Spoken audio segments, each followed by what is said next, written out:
The methods of constructing the cost of living index number. The cost of living index number can be constructed by the following method. First one is aggregated expenditure method or weighted aggregative method. The second one is family budget method. First one we are going to see that aggregate expenditure method.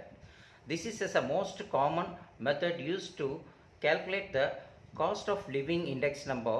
In this method, weights are assigned to various commodities consumed by the group of the base year. In this method, the quantity of the base year as weight, the formula is given by the cost of living index number summation of P1 Q0 by summation of P0 Q0 into 100.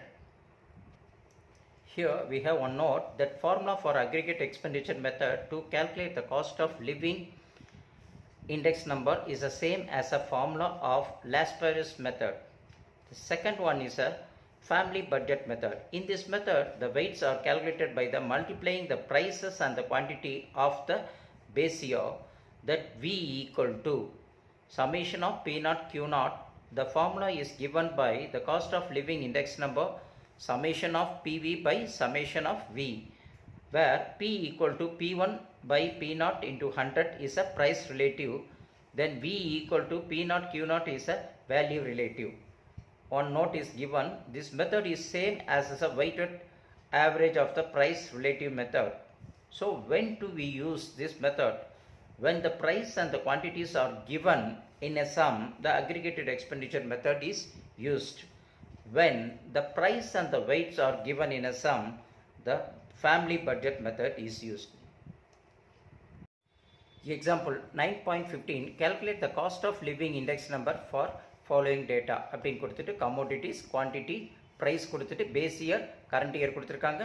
இங்கே வெறும் நம்மளுக்கு base year quantity மட்டும் கொடுத்துருக்காங்க. இப்படி கொடுத்துட்டாங்கன்னா நம்ம என்ன செய்யணும், இந்த காலத்தை வந்து இதை குவான்டிட்டியை ப்ரைஸோட மல்டிப்ளிகேஷன் பண்ணி ஒரு நியூ காலம் க்ரியேட் பண்ணிவிட்டு அதை எடுத்து கேல்குலேட் பண்ணி நம்ம சம்மில் போடணும். அது எப்படின்றது இப்போ நான் சொல்கிறேன். ஃபஸ்ட்டு கொடுத்துருக்கிற காலத்தை வந்து அப்படி கீழே எடுத்து எழுதிக்கோங்க. Commodity, quantity, price. குவான்டிட்டியில் வந்து Q020 தான் இருக்குது. அப்போ Q0ன்னு சொல்கிறது பேஸ் இயர் குவான்டிட்டி மட்டும் தான் கொடுத்துருக்காங்க. 2005 அப்படின்னு கொடுத்துருக்காங்க. ப்ரைஸில் பார்த்தா 2005 கொடுத்துருக்காங்க. 2005ன்றது பேஸ் இயர் ப்ரைஸாக நம்ம எடுத்துக்கலாம். 2010 வந்து நம்ம என்ன செஞ்சுக்கலாம், கரண்ட் இயர் ப்ரைஸாக நம்ம எடுத்துக்கலாம். புரியுது இல்லைங்களா? இப்படி கொடுத்துருந்தாங்கன்னா இந்த ப்ரைஸ் அதை first P0 Q1, P0 P1 அப்படின்னு எழுதிட்டு இன்ட்டு Q0ஓட நம்ம மல்டிப்ளிகேஷன் பண்ணிக்கிறோம். புரியுது இல்லைங்களா?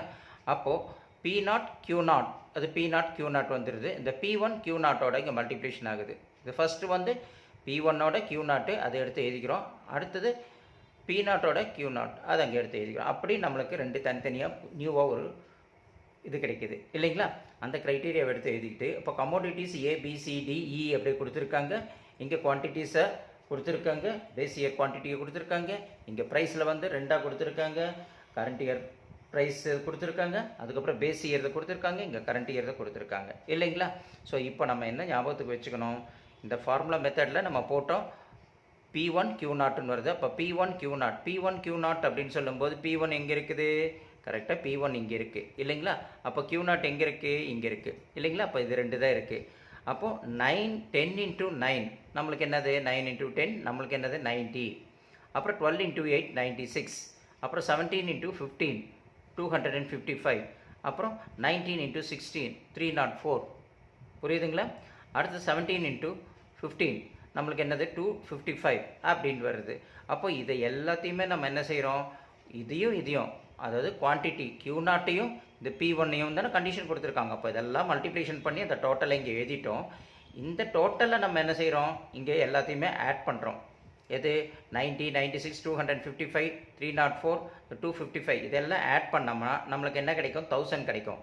அதுதான் என்ன செய்கிறோம், சம்மேஷன் ஆஃப் P1 Q0 அப்படின்னு நம்ம எடுத்துக்கிறோம். அடுத்தது வந்து நம்ம என்ன பார்க்குறோம், P0 Q0. அப்போ P0 Q0 இங்கே கொடுத்துருக்காங்க. அப்போது 10 into 7 70, 12 into 6 72 இல்லைங்களா? 17 into 10 170, 19 into 14 266, 15 into 12 180 அப்படின்ட்டு கொடுத்துருக்காங்க. ஸோ இந்த 70, 72, 170, 266, 180 இதையெல்லாம் ஆட் பண்ணோம்னா நம்மளுக்கு 758 கிடைக்கிறது. அதை தான் நம்ம என்ன சொல்கிறோம், சம்மேஷன் ஆஃப் P0 Q0 அப்படின்னு நம்ம எடுக்கிறோம். இங்கே கொடுத்துருக்கிறது வந்து summation of P1 Q1 Q naught. ஓகேங்களா? ஸோ இதை எழுதிடுறோம். சம்மேஷன் ஆஃப் இது வந்து என்ன வருது? Summation of P1 Q not வந்து 1000 வருது. சம்மேஷன் ஆஃப் P0 Q0 வந்து 758 வருது. ஸோ இப்போ காஸ்ட் ஆஃப் லிவிங் ஃபார்முலா நம்மளுக்கு நல்லாவே தெரியும். என்ன formula? Cost of living index number formula வந்து summation of P1 into Q0 by summation of P0 Q0 into 100. அப்போ சம்மேஷன் ஆஃப் P1 Q0 எவ்வளோ வருது? நம்மளை பார்க்கும்போது 1000 வருது. அந்த 1000 எடுத்து நம்ம இங்கே எழுதிடுறோம். அடுத்தது P0 Q0 வந்து எவ்வளோ வருது? 758 வருது. அது இன்ட்டு 100 அப்படின்னு நம்ம போட்டுக்கிறோம் இல்லைங்களா? அப்போது ஃபஸ்ட்டு இதை டிவைட் பண்ணிக்கிறோம். டிவைட் பண்ணிவிட்டு அதுக்கப்புறம் என்ன செய்கிறோம்? நம்ம ஃபஸ்ட்டு மல்டிப்ளிகேஷன் பண்ணிட்டோம். மல்டிப்ளிகேஷன் பண்ணிவிட்டு அதுக்கப்புறம் நம்ம டிவைட் பண்ணுறோம். நம்மளுக்கு என்ன வருது? 131.926 அப்படின்னு நம்மளுக்கு cost of living index number வந்திருக்கு இல்லைங்களா? நம்ம சொன்ன மாரியே என்ன செஞ்சிடணும்? ஃபஸ்ட்டு நம்ம என்ன செய்கிறோம்? டிவைட் பண்ணுறோம், அப்புறம் மல்டிப்ளிகேஷன் பண்ணுறோம். நம்மளுக்கு 131.926 அப்படின்னு கிடைக்கிறது. அதை cost of living index number. அந்த cost of living index number தான் எப்படி கண்டுபிடிக்கணும் அப்படின்னம்னா, ஃபஸ்ட்டு என்ன செய்யணும்? when the price and the quantity, price கொடுத்துருக்காங்க, quantity கொடுத்துருக்காங்க, are given in a sum, aggregated expenditure method தான் நம்ம யூஸ் பண்ணணும் அப்படின்னு நம்மளுக்கு தெரிஞ்சு போச்சு. புரியுது இல்லைங்களா? அந்த அக்ரிகேட்டட் இண்டெக்ஸ் நம்பர் ஃபார்முலா என்ன அப்படின்னு பார்த்தா தான் summation of P1 Q0 by summation of P0 Q0 into 100 அப்படின்றது நம்மளுக்கு நல்லாவே தெரியும் இல்லைங்களா? அதை வச்சு அந்த காஸ்ட் போட்ட உடனே நம்மளுக்கு ஆன்சர் கிடைச்சிருது. இதை அழகாக முதல்ல நம்ம புரிதலை கொண்டுட்டு வாங்க. புரிதலை கொண்டுட்டு வந்துட்டு அழகாக நம்ம செய்யுங்க, அண்டர்ஸ்டாண்ட் பண்ணிவிட்டு ஒரு வாட்டி 2 வாட்டி போட்டு பாருங்கள். உங்களுக்கு ஈஸியாக என்ன செய்யும்? புரிய ஆரம்பிக்கும்.